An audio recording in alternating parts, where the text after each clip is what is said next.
Good afternoon. Welcome to Terry's Kitchen. I wanted to come and have you all come into our home virtually and share. I'm making chicken pot pie today for dinner.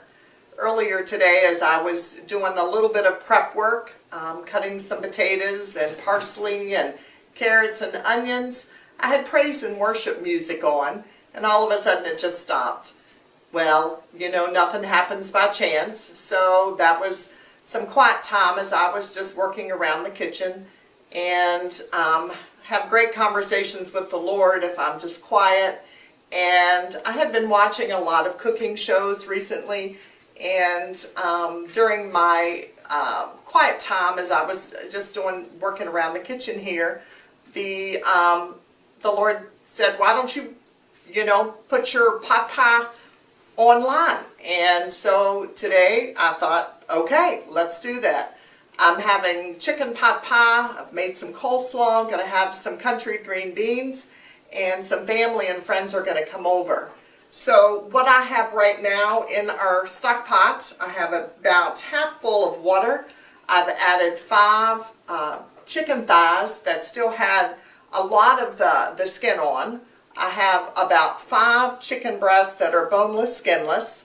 I've added 2 chicken bouillon cubes, salt and pepper, and I just added some fresh thyme. And going to let that cook for about an hour and 45 minutes to get a nice rich broth, and then I will come back on and assemble the rest of the pot pie. Welcome back to Terry's Kitchen.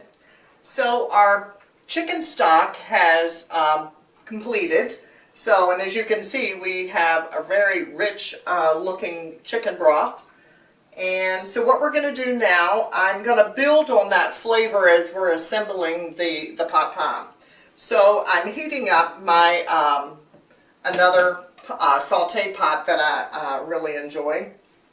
So I have before me fresh parsley, diced carrots, onion, 2 onion. I would say that's probably maybe 3 cups of carrots. I have 8 cups of chicken stock, and not sure how many potatoes I have, but a lot of potatoes. We like our chicken pot pie with potatoes. Then I have the shredded chicken breast, and then I have a thickener of which I use flour and water. So as we build on this, as we assemble, I have the butter, 3/4 of a stick of butter. I love real butter. It has the best flavor. Let me get a tea towel here.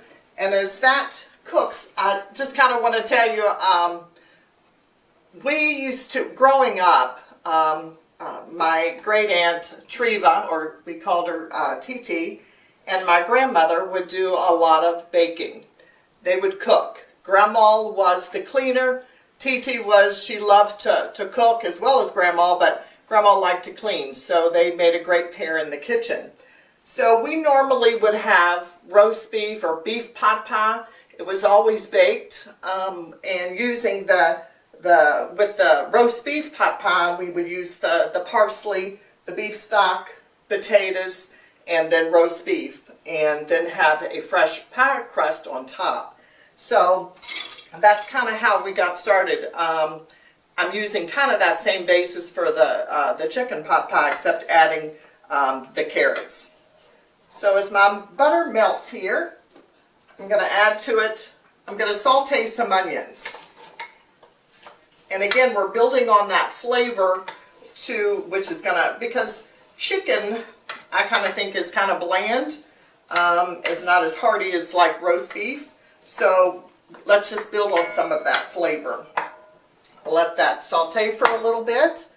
And I love cooking. I love baking.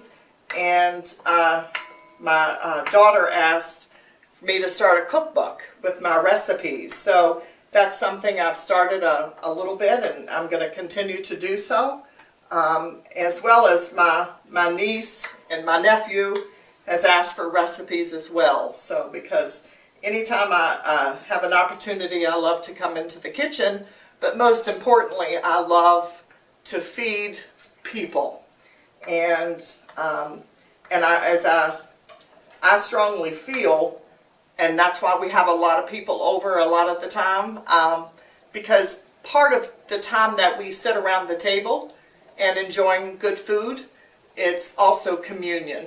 And we're definitely God-fearing people, and so we love that fellowship, and there's nothing like having people around that table and fellowshipping and, you know, just sharing, you know, what's going on with our lives.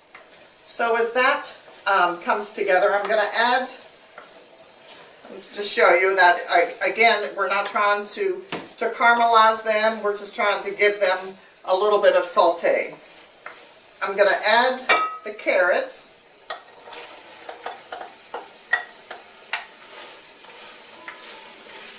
And through the years of cooking, I have really become somebody that likes to kind of prep the food. And I don't know if it's just because I like, you know, the little bowls and you know, have them already prepared, but it does make, when you're actually doing the cooking, a lot easier.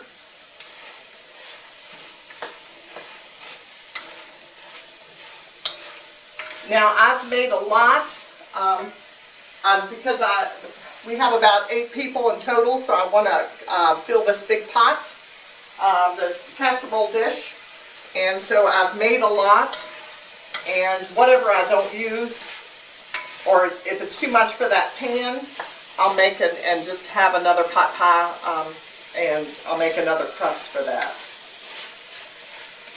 So I'm going to add my potatoes.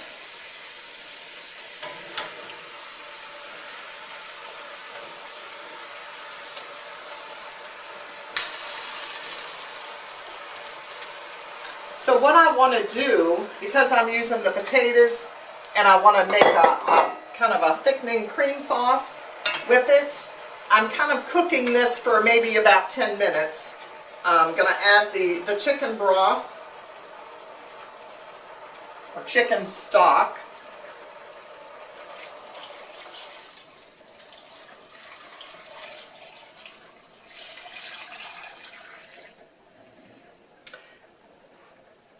And what I'm going to do, as I said, I'm going to let that cook for about 10 minutes and kind of help with the potatoes.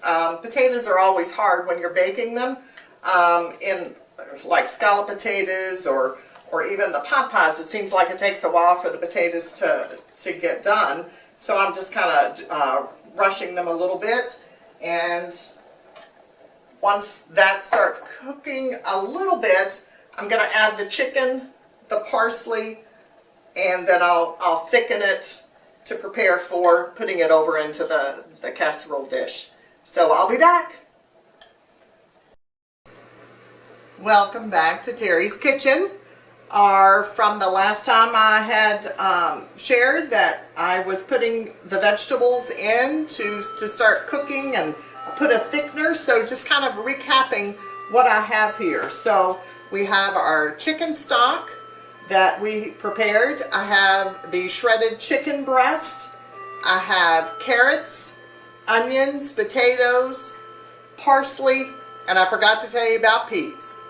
So peas are in there as well, and I put a thickener, cooked it for about the 10 minutes. So now I'm going to start putting this into our casserole dish, and then I have my prepared pie crust. So as I was telling you about my grandmother Wilmetta and my great aunt Treva, TT, they were the best pie makers, and for the longest time I never could make a pie crust. So as I kept on trying and trying and trying, I finally mastered a crispy pie crust. So I prepared that today. It was 2 cups of flour. I used 3/4 cups of shortening. Mix that up until almost crumbly, and then I add very cold water to mix it to where it's going to be, I'm going to be able to roll it out. I'm terrible about measurements. I'm an old-fashioned cook. That for the pie crust, my hands tell me if I have the right consistency. You know, taste is a great thing. Determine how much seasoning you have. Ron's Aunt Louise, when I would watch her cook, we spent hours cooking in the kitchen.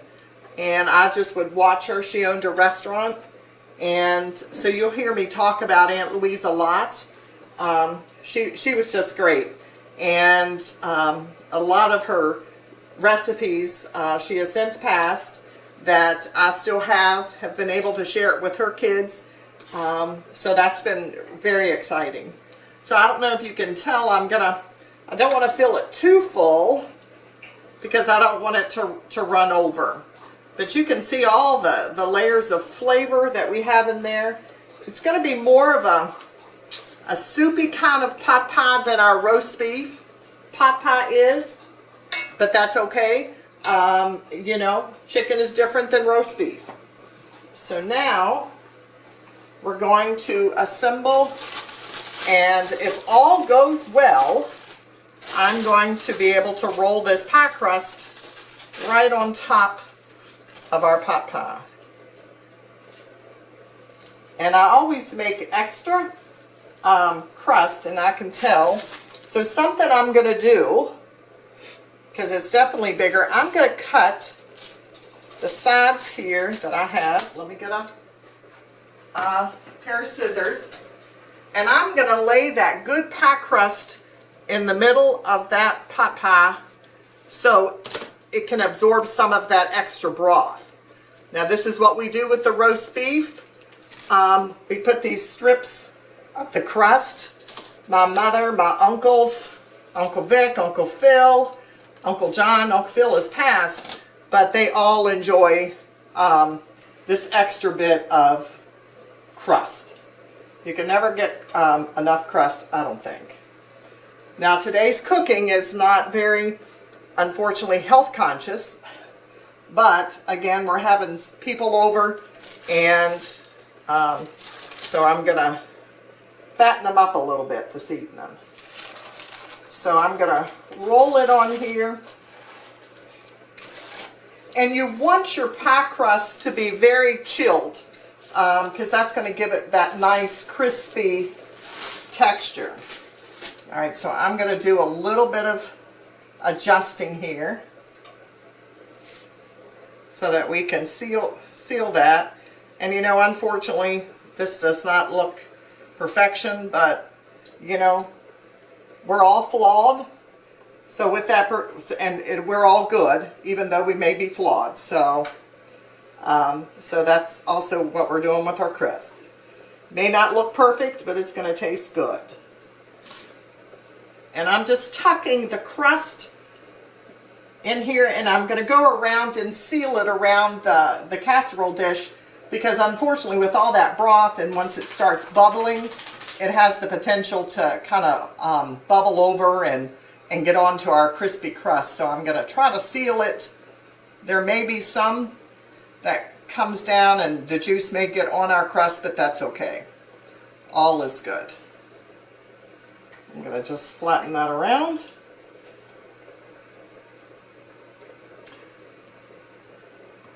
And seal it.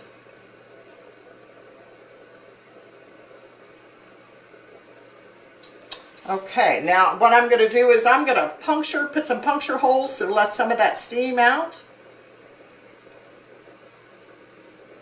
Okay, and I have my oven at 350, and I'm going to put that in for about an hour and 15 minutes. It depends on how brown the crust is, and I'm going to poke it to make sure the potatoes are done. So, but I'll come back online and show you the finished product. Blessings. Hi, welcome back to Terry's Kitchen. I have in front of me the finished product. The chicken pot pie is finished. It's browned nicely. The potatoes are done. I did have extra filling, so I've prepared another casserole with after making another pie crust. And so we'll eat that for another time, or I'll give it to another family member. As you can see, dinner is ready. Our company has arrived.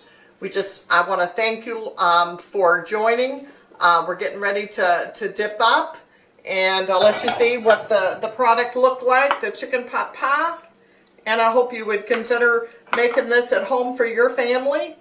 And it's certainly a blessing to have you here and joining me this day for chicken pot pie. Blessings to you all.